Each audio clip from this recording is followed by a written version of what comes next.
პოლიტიკური ძალა გამოირჩიეს ჩვენ შევიკრიბებით ეხლა და ჩავიბარებთ პრეზიდენტის სასახლის გასაღებს.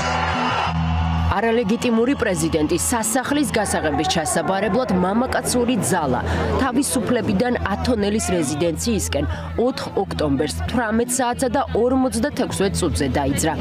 ყოფილი პროკურორი თანამოაზრეებთან ერთად პრეზიდენტის სასახლეს 7 წუთში მიუახლოვდა. მურთაზოდელავას მისვლამდე ხალხის ნაწილი სასახლესთან მიდის. ეზოში 3 სახელმწიფო დაცვის სპეციალური სამსახურის თანამშრომელი და 2 საბოქალაქო ტანსაცმელში ჩაცმული პირი ჩანს. იმ დღეს სასახლეს 7 კაცი იცავდა. ეზოში მყოფები არ ღელავენ, მათგან ერთი ტელეფონზე საუბრობს.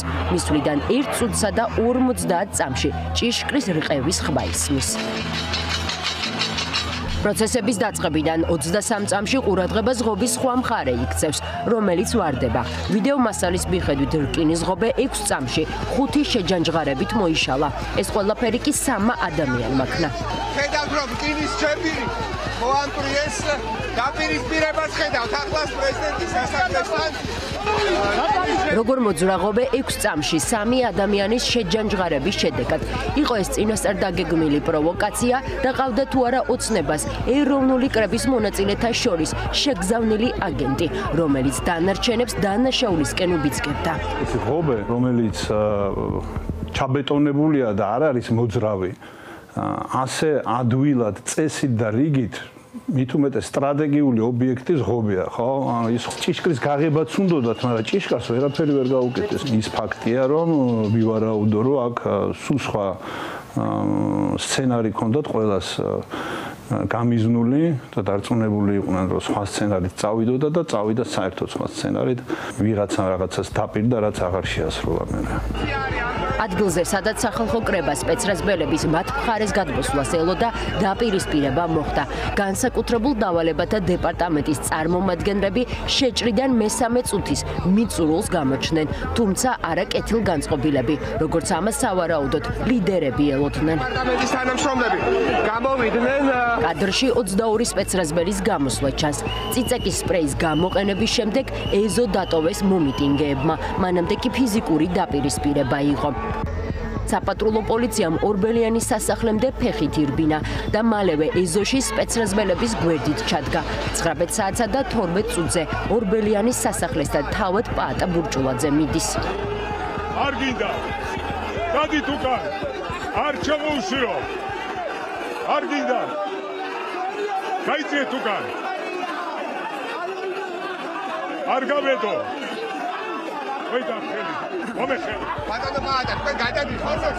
ამ მიმართვის შემდეგ შიშველი ხელებითა და აირწინაღის გარეშე მსოფლიო ბანი პრეზიდენტის სასახლის ეზოში გადავიდა და ცდილობდა სპეცრაზბელებთან საუბარს.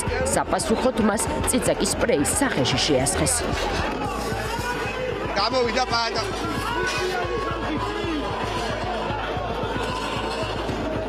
შვიდობიანი რევოლუცია ვერ შედგა და ყველაფერი თავდაყირა დადგა. წყარო შაბათის ფორმულას ივ გეგბიში დაარს უზიარებს, რომელიც ორგანიზატორებს ბაგიდაზე ედოთ, მაგრამ მოულოდნელად ყველაფერი შეიცვალა.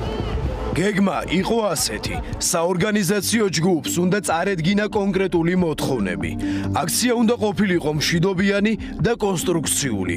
საჭიროების შემთხვევაში აქცია შესაძლოა განაწილებულიყო 3 ლოკაციაზე: პარლამენტი, კანცელარია, ოცნების ოფისი, რათა კონსტიტუციურად, კანონიერად ხალხს შეეწუხებინა ჭორვილა, რადგან დღემდე სრულ იგნორს უკეთებს ამ აქციებს. ამ ლოკაციებზე აქციების მიზანი იყო იზულები გამოეყვანა კავშირზე ჭორვილა და მისი მონები. თუ არ გამოვიდოდა კავშირზე და გასცემდა დარბევის ბრძანებას. წინასწარ იყო გარკვეული რაოდენობა გედედეში, რომელიც ამათ მხარეს გადმოდიოდა. დაიტყოდა არ ვარბევთ მშვიდობიან მოქალაქეებს. გეგმის ავტორი გვეუბნება, რომ კავშირი სახალხო კრებასთან მოულოდნელად გაწყდა. შეცვლილი გეგმის თაობაზე კი სცენიდან შეიტყო. ვინ იყო ადამიანი, რომელთან ერთადაც ლევა ხაბეიშვილმა, მურთაზოდელავა და პაატა ბურჭულაძემ ახალი გეგმა შეიმუშავეს. შემდეგ კი უღალატა.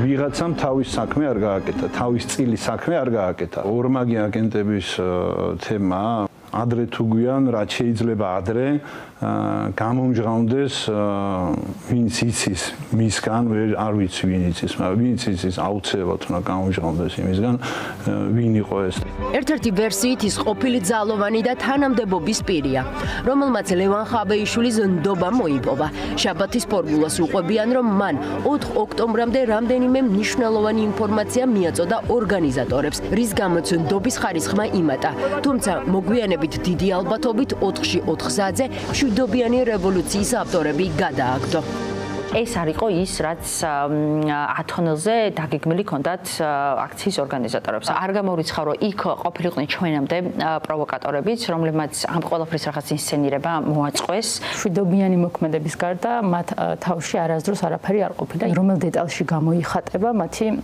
ძალადობრივი ქმედება, იმიტომ რომ აბსოლუტურად თითოეული მათგანი, მეც მათ შორის და ეს 5 ადამიანიც ყოველგვარ რაღაც შეიარაღების გარეშე შიშველი ხელები იყვნენ. არც ნიღაბი ეკეთა, არც რაიმე დასაფარი. ათონელის ქუჩაზე სპეცრაზბი დაგვიანებით გამოჩნდა. მათ თითქმის 22 წუთი მოანდომეს ადგილამდე მისვლას. გამოუშვეს წყლის ჭავლი და დიდი რაოდენობით სრემლსადენი და მხუთავი გაზი. პირველი დაშლისა და დავალების შესასრულებლად ადგილზე იყო რომან ქარცივლაძეც, რომელიც მითითებებს ტელეფონით იღებდა. სპეცრაზბის გამოჩენისთანავე სასახლიდან გაიქცა მიხეილ ყაველაშვილი. ყაველაშვილი გამოდის, ხო? ბატონო რომან, შეიძლება რომ 2 წუთი დაგვითმოთ, ანუ აკონტროლებთ მთლიანად ქალაქში სიტუაციას? აკონტროლებთ სიტუაციას, რაც გარკვეული დაბნეულობა ჩანდა და გვაცდით, რო არ გვირთყავს უკვე კაია. იყავით თუ არა ინფორმირებულები, რომ პრეზიდენტის სასახლისკენ დაიძვრებოდა აქციის ნაწილი? ნაწილობრივ კი ყველა მხრივ მზად ვიყავით ჩვენ და განაწილებული ყავდა ძალები. თუმცა სპეცრაზბი არ იყო ადგილზე მობეტისთვის, როდესაც მოხდა ჭიშკრის შეკრება. როგორ არ იყო იქ იყო? არა, რამდენიმე წუთში მოხდა მათი გამოყენება დაახლოებით 20 სპეცრაზბელი. რამდენი წუთებს ხო არ დავუშვი? რამდენი სპეცრაზბელი იყო შიგნით? არ ვიცი ხა ზუსტად რა ვიცი რამდენი სპეცრაზბელი. შინაგან საქმეთა მინისტრის პირველი მოადგილე ამბობს, რომ გეგმის შესახებ ნაწილობრივ ინფორმირებულები იყვნენ, რაც ორმხრივი აგენტის ეჭვს კიდევ უფრო ამყარებს. ასეთ შემთხვევაში სასახლის დაცვა გაძლიერებული უნდა ყოფილიყო, მაგრამ ადგილზე ვისულებს დაცვის მხოლოდ 7 თანამშრომელი დახვდათ. ამავე ინტერვიუში მაღალჩინოსანს პროვოკაცია და არ მიაჩნია კრიმინალური პოლიციის გადმოყვანა რუსთაველის გამზირიდან ხალხის გავლით ათონელის რეზიდენციასთან, რა დროსაც დაპირისპირება მოხდა. პოლიციელებმა თავი ორბელიანების სასახლეს შეაფარეს. დაშავდა 14 ძალოვანი, 6 მშვიდობიანი მოქალაქე. პროვოკაციული ხობარი იყო კრიპოლის შეყვარა ხალხის მხრიდან აღჭურვილობის გარეშე. არა, პროვოკაციული ნამდვილად არ იყო, იმიტომ რომ ეხა ესაჭიროებოდა დახმარება. და დროის სიმცირის გამო მაგიტომ მოხდა ესე გადმოსვლა. სპეცრაზბის დაგვიანება მარტივად მოგლეჯილი ღობე და 4 ოქტომბრის ღამეს განვითარებული მოვლენები კითხვებს აჩენს მშვიდობიანი რევოლუციის სხვა მომხრეებშიც. ანა წითლიძე არ გამორიცხავს, რომ ბუღალტერობელბაც პროცესები თავდაყირა დააყენა ოცნების ყოფილი მაღალჩინოსანი იყოს. კითხვა ისმის იმაზე, რა მოხდა და რატო აირია ეს გეგმა. ეს არის რაზე პასუხიც უნდა მიიღოს საზოგადოებამ, მაგრამ მე შემიძლია გითხრათ ეს მოღალატე პირი, რომელიც უნდა დაასახელონ ორგანიზატორებმა, ყოფილიყო ოცნების ყოფილი მაღალჩინოსი. არაფერს არ გამოვიცხავ საერთოდ. ოცნების ყოფილი მაღალჩინოსის ჩართულობის ვერსია არ გამორიცხა გეკა გელაძის პირველმა მოადგილებაც. უშვებთ, რომ ოცნების ყოფილი წევრები ყოფილიყო და ვერ გიპასუხებთ, გამოძიება მიმდინარეობს და საბოლოო დასკვნის დატებს გამოძიება. წყარო გვიყვება, რომ ორმაგ აგენტად ორგანიზატორების გარემოცვაში გრიგოლ ლილუაშვილს მოიაზრებენ, რომელიც ხაბეიშვილთან ნდობაში შევიდა. რამდენჯერმე მძიმე დანაშაულის შესახებ ინფორმაცია მიაწოდა. მოგვიანებით განსაკუთრებულ დავალებათა დეპარტამენტის მაღალჩინოსნების გადმობირებას დაპირდა და 4 ოქტომბრის გეგმა შესთავაზა. სავარაუდოდ პარალელურად ის ინფორმაციას სახელმწიფო უსაფრთხოების სამსახურს აწვდიდა, რადგან სწორედ ასე შეძლებდა ივანიშვილის შემორიგებას და ფინანსური კონფლიქტის დალაგებას. 4-ში 4 საათზე კი საკუთარი სარგებლის სანაცვლოდ ორგანიზატორები მოულოდნელად გადაყარა და მათთან კომუნიკაცია გაწყვიტა. მეორე ვერსიით ლილუაშვილი სუსმა გამოიჭირა, რის გამოც იძულებული გახდა მოქმედება გაეჯერებინა. საორგანიზაციო ჯგუფის წევრები, უშუალოდ ის სამეული, რომელიც ახლა უკვე დაკავებულია, გამორიცხავ, რომ გრიგოლ ლილუაშვილთან ქონდათ რაიმე კომუნიკაცია. მე როგორ გამოვრიცხო, ზოგადად ვისთან ქონდა კომუნიკაცია, მაგრამ არასოდეს არ მსმენია.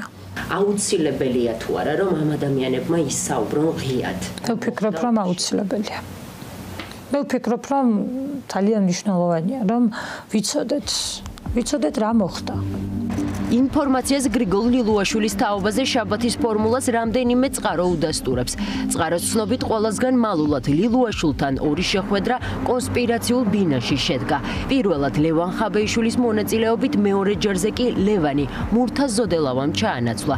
წყაროს მტკიცებით შეხვედრას ორივე ჯერზე სოფო ჯაფარიძე ესწრებოდა. ჩამოთვლილთაგან ორი დაკავებულია. ლილუაშვილი მიუცდომელი, ამიტომ ინფორმაცია სოფო ჯაფარიძესთან გადავამოწმეთ. არსებობდა თუ არა კონსპირაციული ბინა, სადაც იმყოფებოდით რომელიმე ჯერზე ლევანთან ან მურთაზისთან ერთად შეხვედრაზე? არასოდეს. გრიგოლ ლილუაშვილს იცნობს? არასოდეს არ ვიმყარა, არ ვიცნობ გრიგოლ ლილუაშვილს და არასოდეს არანაირ კონსპირაციულ ბინაში საერთოდ არ ვარ ლევანთან და მურთაზთან ერთად არც ერთ ბინაში ნამყოფი.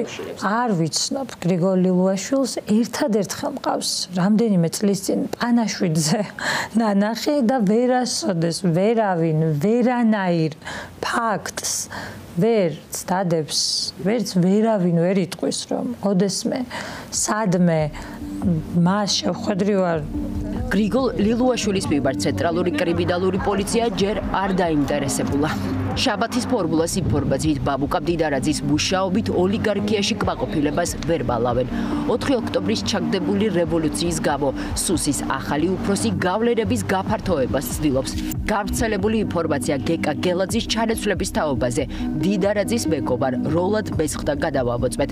წყარო გვიყვება, რომ მინისტრს სწორედ მისით ჩაანაცვლებენ.